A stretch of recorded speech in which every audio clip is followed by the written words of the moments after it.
안녕하세요. 팀 연세덴트입니다. 크립토 미드위크 브리핑 시작하도록 하겠습니다. 매크로 이슈로 양방향이 크게 열려버렸고요. 이번 한 주 굉장히 조심하셔야겠습니다. 지난 위클리에서는 밀어올리는 비트코인 상승 여력은 아직 충분한 상태라는 제목으로 통화정책이 중요하다고 했고요. 통화정책을 결정할 중요한 지표가 금리인데 이 금리를 결정하는 것이 물가와 고용이라는 설명을 드렸습니다. 이와 더불어서 이번 주는 고용지표가 나오는 주이고요. 고용지표가 약세로 나오는 것이 물가가 조절될 가능성, 반대로 고용지표가 강세로 나오면 인플레이션 압력이 들어올 가능성, 약세로 나오는 것이 긍정적인 영향을 미칠 수 있다는 설명을 드렸습니다. 졸트가 어젯밤에 발표가 됐고요. 아쉽게도 졸트가 컨센서스를 상회함에 따라서 시장에는 생각보다도 더 강한 하락이 나타난 상태입니다. 하지만 고용지표 발표가 아직 끝난 것은 아니고요. 이번 한 주의 변동성, 그래서 극심할 것이라 생각됩니다. 우선적으로 이번 한 주는 리스크 관리, 비중 조절, 그리고 현금 구매력 보존을 목표로 한 트레이딩을 임해야 될 것 같고요. 이에 대해 다뤄보도록 하겠습니다. 고용지표 상해가 왜 코인 시장 하락으로 연결되나요? 이것부터 설명드리고 가겠습니다. 졸트 지표가 수요일 0시에 발표됐고요. 컨센서스를 상회하는 결과를 보였습니다. 졸트란 미국 노동부에서 매월 발표하는 보고서고요. 미국 노동시장의 상태를 나타내는 주요 지표에 해당합니다. 주로 구인 채용, 이직, 해고와 같은 데이터를 제공하고요. 이는 노동시장의 수요와 공급을 파악할 수 있는 지표입니다. 구인 건수가 나왔는데요. 2024년 11월 기준 810만 건 정도가 집계가 되었고요. 컨센서스 시장의 예측을 773만 건으로 한 데 비해 많이 높은 수치가 나왔어요. 전월에 784만 건보다도 오히려 증가한 수치입니다. 얼핏 보면 구인 건수의 증가는 기업들이 활발히 인력을 모집하고 경제활동이 활발하고 노동시장이 강세를 보이는 것이기 때문에 왜 문제인지 이해하지 못할 수도 있습니다. 하지만 노동 수요의 증가는 경제활동이 활발하다는 이야기로 받아들일 수도 있지만 이 수요가 증가한다는 것은 결국 수요와 공급의 법칙에 따라 임금이 상승할 수 있는 압력으로 이어질 수 있고요. 또한 이렇게 경제가 활성화되면 인플레이션 압력이 높아질 수 있습니다. 2025년의 키워드가 통화정책인데요. 2024년 12월 FOMC에서도 이후에 시장이 급락한 것이 금리 인하 폭을 대폭 낮춘 회의 결과 때문이었고요. 금리 인하의 전제 조건은 물가 상승률이 연준이 원하는 2% 내외로 컨트롤되는 것입니다. 하지만 노동 수요가 증가하면서 인플레이션 압력이 높아지면 결국 금리 인하를 못하게 되고 노동시장의 강세, 인플레이션 압력 증가, 그리고 금리 인하를 못하게 되는 구조, 그러면 투자 심리가 위축될 수 있고요. 주식이나 크립토 마켓 등의 위험자산 시장은 하락을 겪게 될 수 있는 것입니다. 졸트가 끝이 아닙니다. 아직도 이번 주 수요일 밤에도 ADP 비농업 부문 고용 변화 지표가 예정되어 있고요. 목요일에는 FOMC 의사록이 공개되지만 12월에 했던 회의의 의사록이기 때문에 큰 영향은 없을 것이라 보여집니다. 금요일 22시 30분에도 고용 보고서가 예정되어 있습니다.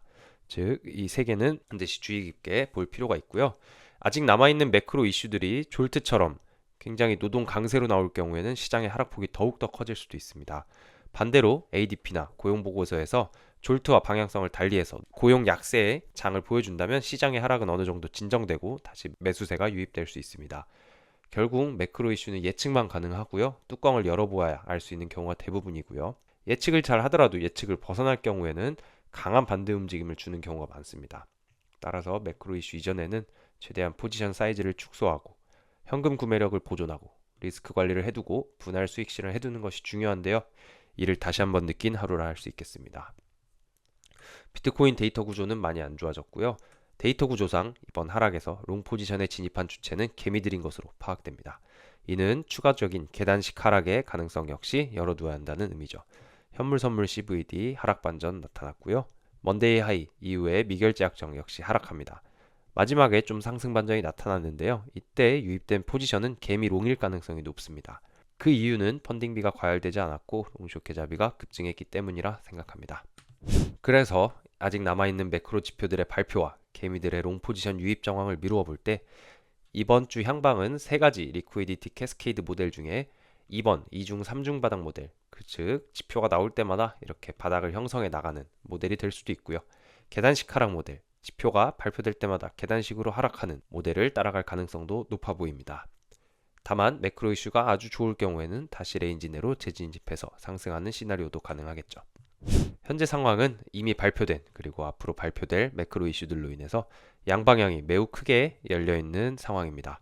답답하지만은 수요일 밤 금요일 고용보고서 이것들을 다 확인해야 될 수밖에 없고요. 몸을 사릴 수밖에 없는 장세라 보여집니다. 만약에 남은 매크로 이슈가 고용 약세 분위기를 만들어낸다면 가격은 다시 상승 채널로 복귀할 수 있고요. 상방에 많이 형성된 리퀴디티 보이드를 해소한 후에 강세 하모닉 패턴의 0.618에서 저항이 나타났었는데요. 이를 재차 뚫어내려는 시도를 할 수 있겠습니다. 반대로 남은 매크로 이슈가 고용 강세 분위기를 만들어낸다면 다음 주 물가 발표까지 시장은 계속 흘러내릴 수 있습니다.